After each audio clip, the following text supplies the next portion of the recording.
So if someone has shoes that are already off or can be easily removed. That will be Okay, perfect. So you can lie on your back. So Turing's test is going to be, the patient has so much pain radiating into their leg that if you try to lift their leg, they're going to be like, do not lift the leg. So you know on the history that they're already in a lot of pain. And so you're going to see what happens when you just dorsiflex the toe. So the leg stays on the table, you dorsiflex the toe. If they have, this is usually a really big disc herniation. The nerve root is super inflamed at this point.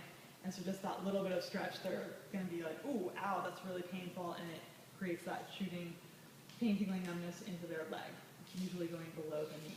So that would be turns, looking at usually sciatic radiculopathy in this case, usually from a big inflamed disc herniation. So that's what we're looking at with Turing's test. And then Lesegs, you're going to be standing on the affected side. You do this just like we performed the Koenig's test, but in this case, they've come in, they have radiating symptoms going into their leg, and so we're going to check to see if this recreates those symptoms.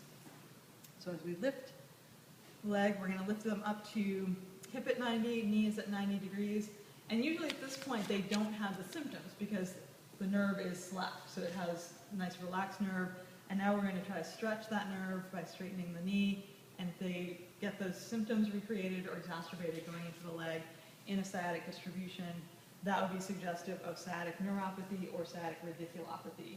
And that can be caused by things like piriformis syndrome. It can be caused by an SI subluxation, causing that nerve to get stretched, disc tumor, stenosis, any of those things can be creating that sciatic radiculopathy. If it is radiculopathy, neuropathy, more peripheral entrapment.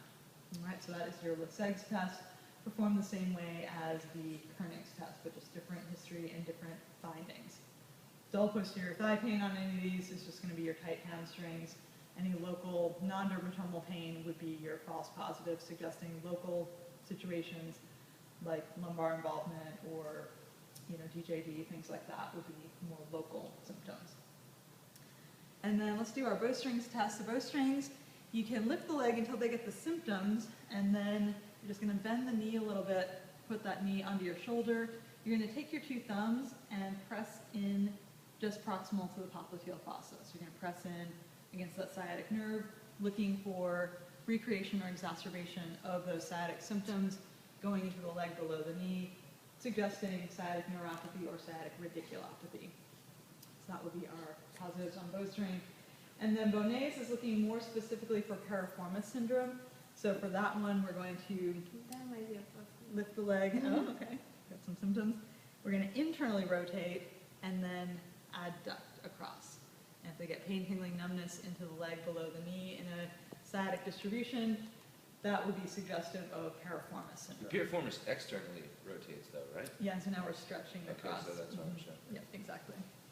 Yeah, so we're going to stretch it across that sciatic nerve and see if that recreates their symptoms. Okay, questions on those?